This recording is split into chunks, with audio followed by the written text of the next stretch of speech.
नमस्कार. आज आपण बनवणार आहे खानदेशी पद्धतीने पालक आणि शेपूची मिक्स भाजी. त्यासाठी आपण एक पालकची छोटी जोडी घेतलेली आहे.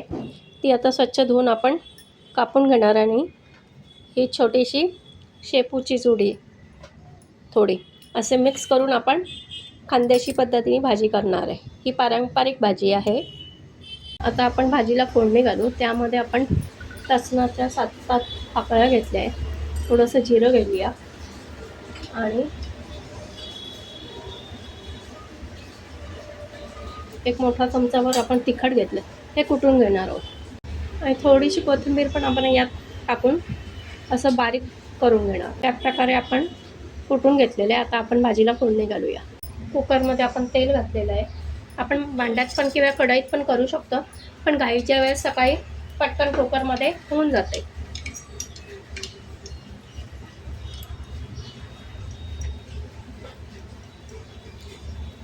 मोहरी घातली, हिंग घालायचं आहे, थोडंसं जिरं,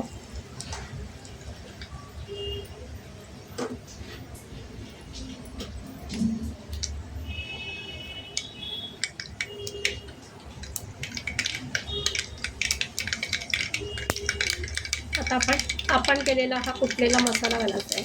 लसूण आणि तिखट, कोथिंबीर, जिरं, थोडी हळद घालायची आहे आणि हे छान गॅस बारीक ठेवायचा आहे, त्यात आपलं तिखट जळून जाईल. आणि आता धुवून स्वच्छ केलेला शेपू पालक टाकून द्यायचं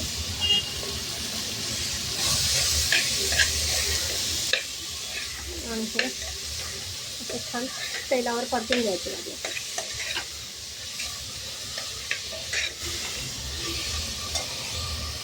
हे असं एक 5 मिनटं आपण असं चांगलं शिजू द्यायचं आहे शेपू पालक तेलामध्येच. आता आपण भाजीला एक वाटण करणार आहे. 3 चमचे शेंगदाण्याचा कूट घेतला आहे, 3-4 लसणाच्या पाकळ्या आणि जिरं असं घेतलेलं आहे. कोथिंबीर घ्यायची आहे आणि थोडं पाणी टाकून बारीक वाटून घ्यायचं आहे.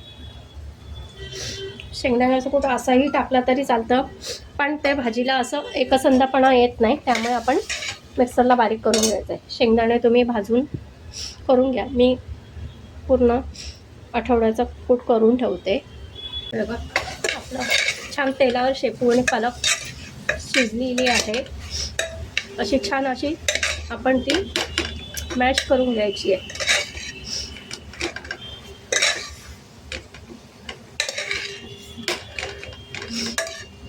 आणि आता आपण केलेला शेंगदाण्याचं वाटण लावायचं आहे, हे टाकायचं आहे.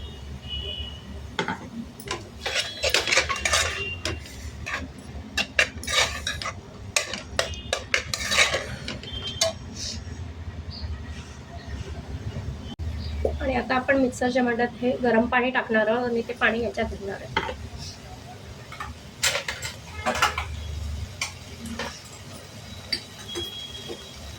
तिखट तुम्ही तुमच्या आवडीनुसार घ्या, कमी जास्त.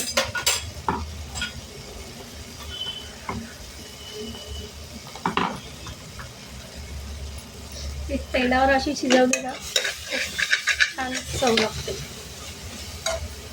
आता आपण मिक्सरच्या भांड्यातलं पाणी घातलं.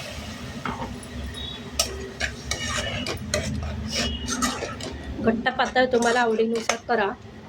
मी अजून याच्यात थोडंसं पाणी घालते. बघा एवढं पाणी घातलं. आता आपण त्यात चवीनुसार मीठ घालू.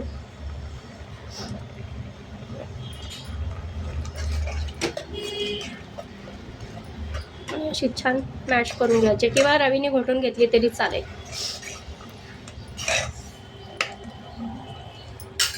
आणि आता आपण झाकण लावून 1 शिट्टी काढून घेऊ. एका शिट्टीत आपली भाजी तयार होईल. हे बघा आपण आपली भाजी बघा किती छान झाली आहे आणि एकसंध आहे, अगदी मिळून आलेली आहे.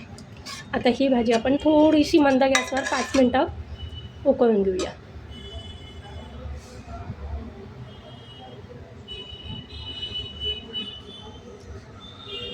हे बघा आपली छान अगदी शेपू पालकची सुंदर भाजी तयार झालेली आहे.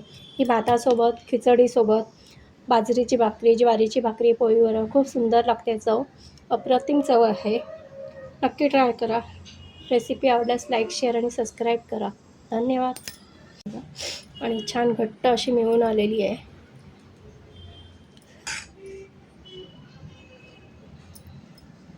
मस्त भातासोबत, खिचडीबरोबर, साधी खिचडीबरोबर पण सुंदर लागते. भाकरीबरोबर तर अप्रतिम चव लागते. नक्की ट्राय करा.